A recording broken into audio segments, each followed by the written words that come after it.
MLC కవితకు మంత్రి Komatireddy Venkatareddy counter ఇచ్చారు. కేసీఆర్ సస్పెండ్ చేస్తే నువ్వు ఊరూరో తిరుగుతున్నావు అంటున్నారు.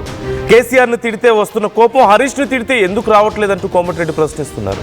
కేసీఆర్ అంటే నీకు రక్తం మరిగిపోతుందా? మరి కేటీఆర్ హరీష్ రావులను ఉరితీసినా తప్పు లేదా అంటూ ప్రశ్నించారు. కవిత బీఆర్ఎస్లోనే ఉందన్న అనుమానం వస్తుందని, కవిత కన్ఫ్యూజన్లో ఉన్నారంటూ, ప్రజలను కూడా కన్ఫ్యూజ్ చేస్తున్నారంటూ విమర్శించారు.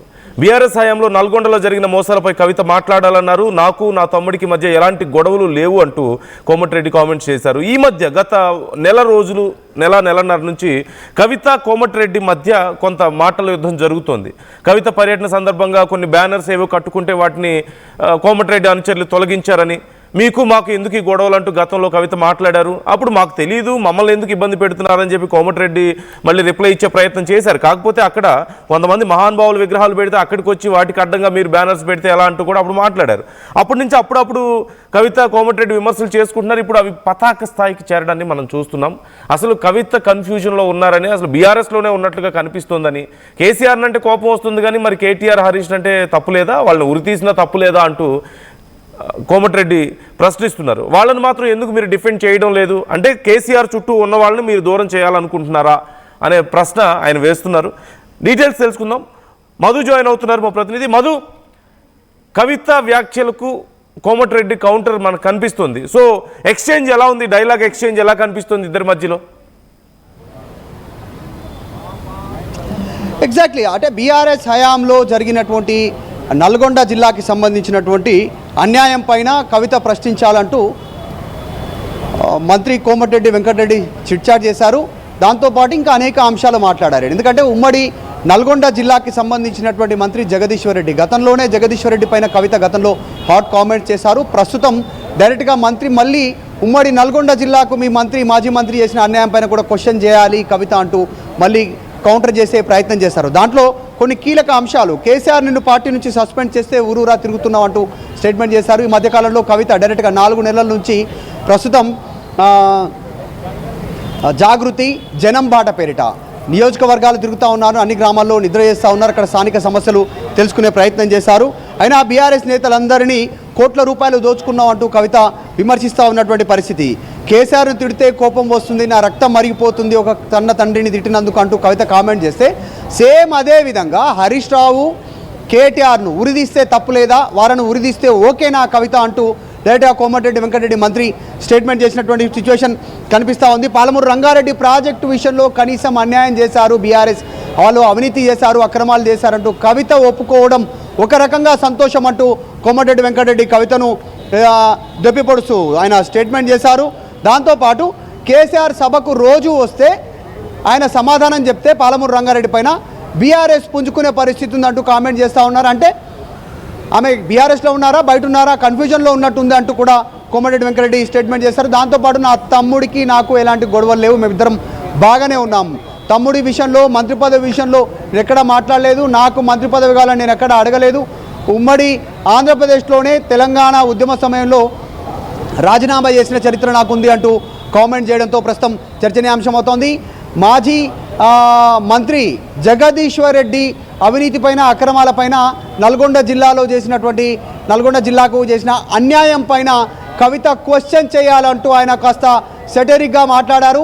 ఎందుకంటే గతంలో ఫస్ట్ టార్గెట్ చేసింది కవిత మాజీ మంత్రి జగదీశ్వర్ రెడ్డిని లిల్లీపుట్ అంటూ స్టేట్మెంట్ చేశారు. ఉమ్మడి నల్గొండ జిల్లాలో బీఆర్ఎస్ని నాశనం చేశారంటూ కామెంట్ చేశారు. సో ఇప్పుడు మళ్ళీ కోమటిరెడ్డి వెంకటరెడ్డి మంత్రి కవితను ఈ విషయంలో ఆయన కోట్ చేస్తూ మాట్లాడారు, జగదీశ్వర్ రెడ్డి పైన మాట్లాడాలంటూ.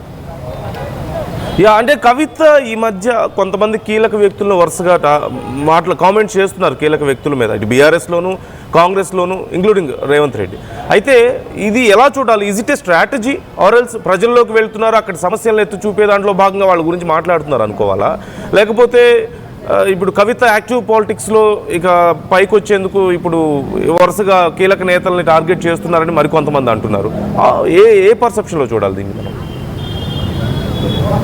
అంటే జనరల్గా కవిత అటాక్ మోడ్ పెంచారు గత కొంతకాలంగా. అంటే బీఆర్ఎస్లో ఉన్నప్పటి నుంచే ఆమె మెల్లిగా ఆమె పార్టీ నిర్ణయాలను, జరుగుతున్న తీరుతెన్నులను విమర్శిస్తూ ముందుకు పోయినట్టుగా కనిపించింది. దాంట్లో భాగంగానే భౌగోళిక తెలంగాణ వచ్చింది, సామాజిక తెలంగాణ రాలేదనేటువంటి స్ట్రైట్ టార్గెట్ డైరెక్ట్గా కేసీఆర్కి గత 10 ఏళ్ల బీఆర్ఎస్ పాలన ఆమె బీఆర్ఎస్లోనే ఉంటున్న టార్గెట్ చేస్తూ డైరెక్ట్ బీఆర్ఎస్ పార్టీ ఆఫీస్లోనే మాట్లాడారు ఆమె మీడియా సమావేశంలో. అక్కడ నుంచి చర్చ ప్రారంభమైంది. తర్వాత కవిత టార్గెట్ కేసీఆర్ చుట్టూ దయ్యాలు ఉన్నాయనే స్టేట్మెంట్ చేశారు. హరీష్ రావుని టార్గెట్ చేశారు, జగదీశ్వర్ రెడ్డిని, నిరంజన్ రెడ్డిని, సవితా ఇంద్రారెడ్డిని, వీళ్ళందరినీ టార్గెట్ చేస్తూ పోతున్నారు. తర్వాత మాధవరం కృష్ణారావుని, కుక్కట్పల్లి ఎమ్మెల్యేను టార్గెట్ చేస్తూ పోయారు. వరుసగా ఇప్పుడు బీఆర్ఎస్ ఎమ్మెల్యేలు, మాజీ మంత్రులు ఎక్కడుంటే అక్కడ ఆ నియోజకవర్గాల్లో టార్గెట్ చేస్తూ పోతున్నారు. కానీ ప్రస్తుతం ఆమె ఈరోజు చిట్చాట్ చేయడంతో వెంటనే మంత్రి కోమటిరెడ్డి రియాక్ట్ అయ్యారు. ఆయన కూడా చిట్చాట్ చేశారు. చిట్చాట్లో కవితను కోట్ చేస్తూ పలు అంశాలు మెన్షన్ చేసే ప్రయత్నం చేశారు.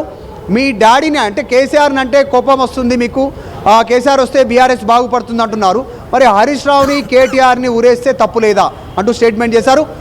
మొత్తానికైనా మళ్ళీ మాజీ మంత్రిని, ఉమ్మడి నల్గొండ జిల్లా మాజీ మంత్రి జగదీశ్వర్ రెడ్డిని కూడా కోట్ చేస్తూ కవితను ఆయన గురించి కూడా ప్రశ్నించండి అంటూ మాట్లాడడం అనేటువంటిది ప్రస్తుతం చర్చనీయాంశం అవుతోంది. ఇద్దరు అన్నదమ్ముల మధ్యలో, మా ఇద్దరి మధ్యలో ఎలాంటి గొడవలు లేవని కూడా ఆయన కామెంట్ చేశారు కదా. అంటే ఆ కామెంట్ని ఎలా చూడాలి? ఈ మధ్య కొన్ని వార్తలు మనం వింటూనే ఉన్నాం, మంత్రి పదవి దగ్గర నుంచి మొదలు పెడితే నియోజకవర్గాల్లో ఇష్యూస్ దగ్గర వరకు. సో ఆయన ఏ సందర్భంలో క్లారిటీ ఇచ్చే ప్రయత్నం చేశారు? ఎగ్జాక్ట్లీ, నిజంగానే ఇద్దరి మధ్య గొడవ ఉంది. అన్నను మంత్రి పదవి తీసేసి తమ్ముడికి ఇస్తారు ఉమ్మడి నల్గొండ జిల్లా నుంచి అనే చర్చ ఉంది. ఎందుకంటే ఈక్వేషన్ సెట్ అవ్వట్లేదు నందు. అక్కడ ఉమ్మడి నల్గొండ జిల్లాలో మొత్తం ఇప్పటికే ఇద్దరు రెడ్లు మంత్రివర్గంలో ఉన్నారు. ఉత్తమ్ కుమార్ రెడ్డి భారీ నీటిపారుదల శాఖ, ఇరిగేషన్, తర్వాత సివిల్ సప్లైకి సంబంధించి, తర్వాత Komatireddy Venkatareddy roads and buildings, తర్వాత ఆయన సినిమాటోగ్రఫీ, 2 కీలక శాఖలు ఆ జిల్లా నుంచే ఉన్నాయి. ఇద్దరు రెడ్లకే ఉన్నాయి. అక్కడి నుంచి ఒకరికి ఎస్టీ, బీసీ లేదంటే ఎస్సీకి ఇవ్వాలనేటువంటి చర్చ గత కొంతకాలంగా ఉంది. మళ్ళీ కోమటిరెడ్డి రాజగోపాల్ రెడ్డిని తీసుకుంటే ముగ్గురు అయిపోయే అవకాశం ఉందనేటువంటిది. అందులో భాగంగా రాజగోపాల్ రెడ్డికి మంత్రివర్గంలో స్థానం దక్కే సిచ్యువేషన్ ఉందంటే అన్నను తప్పిస్తారు, తమ్ముడికి ఇస్తారు అనేటువంటి ఇద్దరి మధ్య పొసకట్లేదు, ఇద్దరి మధ్య గొడవ ఉంది, ఇద్దరికి మాటలు లేవు అనేటువంటి చర్చ ఉంది. దాన్ని బయట కూడా వాళ్ళిద్దరు కలిసిన సందర్భాలు లేవు, పెద్దగా ఒకరినొకరు సపోర్ట్ చేసుకున్న సందర్భాలు లేవు. ఒక రకంగా చెప్పాలంటే తమ్ముడు రేవంత్ రెడ్డిని తిడితే అన్న రేవంత్ రెడ్డిని పొగుడుతూ ఉన్నాడు. అంటే రాజగోపాల్ రెడ్డి రేవంత్ రెడ్డిని విమర్శిస్తే కోమటిరెడ్డి వెంకటరెడ్డి పొగుడుతూ ఉన్నటువంటి పరిస్థితి. సో ఈ సిచ్యువేషన్లో ఇద్దరి మధ్య పొసగట్లేదు, పడట్లేదు. అందులో భాగంగానే కోమటిరెడ్డి వెంకటరెడ్డిని తప్పిస్తారు, తమ్ముడికి ఇస్తారనేటువంటి చర్చ జరిగింది.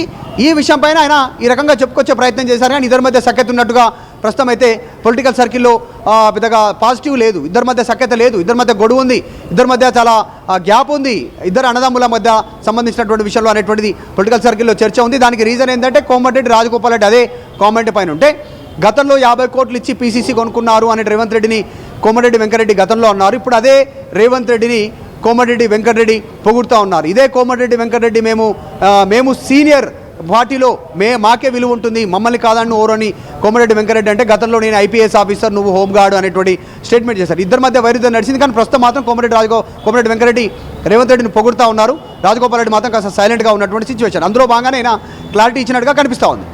Right. Thank you Madhu, thanks for the details. మొత్తం మీద చిట్ చాట్లో వెంకటరెడ్డి చాలా విషయాల గురించి మాట్లాడారు. అయితే కవితని ఆయన ప్రశ్నిస్తున్నారు, అసలు నువ్వు ఏ పార్టీలో ఉన్నావు, చూస్తుంటే బీఆర్ఎస్లో ఉన్నట్లుగా కనిపిస్తోంది అంటున్నారు. అలాగే కేసీఆర్ని తిడితే మరి కోపం వస్తుంది అంటున్నారు. కేటీఆర్ని, హరీష్ రావుని ఉరేసిన తప్పు మీకేం ఇబ్బంది లేదా, మీరు ప్రశ్నించరా అప్పుడు? అంటే కేసీఆర్ చుట్టూ ఉన్న వాళ్ళని మీరు దూరం చేసే ప్రయత్నం చేస్తున్నారా అని ఆయన ప్రశ్నిస్తున్నారు. మనందరికీ తెలిసిందే, కేసీఆర్ని కాంగ్రెస్ నాయకులు చాలా పరుషంగా మాట్లాడిన సమయంలో కవిత అంతే హార్ష్గా రియాక్ట్ అయ్యారు. నా తండ్రిని అంటే నా కోపం రాదా అని చెప్పి మాట్లాడారు. మరి కేటీఆర్ అన్నప్పుడు, హరీష్ రావు అన్నప్పుడు ఎందుకు రియాక్ట్ అవ్వలేదని చెప్పి ఇప్పుడు కాంగ్రెస్ నాయకులు ప్రశ్నిస్తున్నారు. మనందరికీ తెలిసిందే, గతంలో కవిత బీఆర్ఎస్ చాలామంది కీలక నాయకుల మీద వ్యాఖ్యలు చేశారు. అందులో భాగంగా ఒకనొక టైంలో కేటీఆర్ మీద కూడా స్టార్టింగ్లో కొన్ని కామెంట్స్ చేశారనే వార్తలు మనం విన్నాం. తర్వాత హరీష్ రావుని డైరెక్ట్గానే టార్గెట్ చేసి కామెంట్స్ చేశారు, జగదీశ్వర్ రెడ్డి గురించి మాట్లాడారు, ఇలా చాలా మంది గురించి మాట్లాడారు. కేసీఆర్ మాత్రం నా తండ్రి, నా పార్టీ, ఆయన నా ఫ్యామిలీ అని చెప్పి మాట్లాడుతున్నటువంటి పరిస్థితి కనిపిస్తోంది. అంటే కేసీఆర్ని మాత్రమే మీరు ఇష్టపడుతున్నారా, మిగతా వాళ్ళకి ఏమైనా పర్లేదా అంటూ ఇప్పుడు కాంగ్రెస్ నాయకులు ప్రశ్నిస్తున్నారు. అట్ ది సేమ్ టైం మీరు బీఆర్ఎస్లోనే ఉన్నట్లుగా కనిపిస్తోంది మీ మాటలు వింటుంటే అని చెప్పి కోమటిరెడ్డి అంటున్నారు. పనిలో పని కోమటిరెడ్డి బ్రదర్స్ మధ్యలో ఎలాంటి సమస్యలు లేవు, మేమిద్దరం బాగానే ఉన్నామని చెప్పి క్లారిటీ ఇచ్చే ప్రయత్నం చేశారు. మనందరికీ తెలిసిందే, మంత్రి పదవి విషయంలో కోమటిరెడ్డిని పక్కన పెట్టి వెంకటరెడ్డిని పక్కన పెట్టి రాజగోపాల్ రెడ్డికి ఇస్తారంటే అప్పుడు చర్చ జరిగింది. ఆయన సాక్రిఫైస్ చేస్తే మరి తమ్ముడికి వస్తుందని చెప్పేసి పెద్ద చర్చ జరిగింది. వాటితో పాటు కొన్ని మిగతా అంశాలు కూడా ఉన్నాయి. అయితే ఈ మధ్య మరింత పెద్ద ఎత్తున ఈ విషయంలో చర్చ జరుగుతున్న నేపథ్యంలో వారిద్దరికి పడడం లేదని, అంతర్గతంగా కొన్ని సమస్యలు ఉన్నాయని పెద్ద ఎత్తున చర్చ జరుగుతున్న నేపథ్యంలో ఆ విషయం కూడా ఆయన క్లారిటీ ఇచ్చే ప్రయత్నం చేశారు. ఆ సమయంలో మంత్రి పదవి గురించి చర్చ జరిగినప్పుడు కూడా నేనెందుకు త్యాగం చేయాలి, అధిష్టానం చూసుకుంటుంది ఏదైనా ఉంటే అంటూ ఆయన చేసినటువంటి వ్యాఖ్యలు కూడా అప్పుడు చాలా పెద్ద సంచలనంగా మారాయి. సో మనం చూస్తూనే ఉన్నాం. మరి ఇప్పుడు కవిత తిరిగి ఏం కౌంటర్ ఇస్తారు? మరోవైపు అటు తిరిగి ఇటు తిరిగి బీఆర్ఎస్ మీదకి టార్గెట్ చేస్తున్నటువంటి పరిస్థితి కనిపిస్తుంది. ఓ పక్క కవిత వ్యాఖ్యలు చేస్తూ పోతున్నారు. అవి కేవలం కవితకు మాత్రమే కాదు, బీఆర్ఎస్కి కూడా కొన్ని ప్రశ్నలు ఎదురవుతున్న సందర్భాన్ని మనం చూస్తున్నాం. ఓవరాల్గా బీఆర్ఎస్ ఒక స్టాండ్ తీసుకోకపోవడం వల్ల, కవిత విషయంలో ఒక క్లియర్ స్టాండ్ తీసుకోకపోవడం, ఎవ్వరూ కవిత గురించి మాట్లాడే ధైర్యం చేయకపోవడం, కవిత ఎన్ని వ్యాఖ్యలు చేసినప్పటికీ, ఎన్ని ఆరోపణలు చేసినప్పటికీ తిరిగి బలమైనటువంటి సమాధానం ఇచ్చే ప్రయత్నం బీఆర్ఎస్ చేయడం లేదు. ఇప్పుడు అది కాంగ్రెస్కి ఒక ఆయుధంగా మారుతున్నటువంటి సందర్భాన్ని మనం చూస్తున్నాం. సో ఓవరాల్గా ఈ అంశం మీద మీ అభిప్రాయాలు ఎలా ఉన్నాయో కామెంట్ చేసే ప్రయత్నం చేయండి.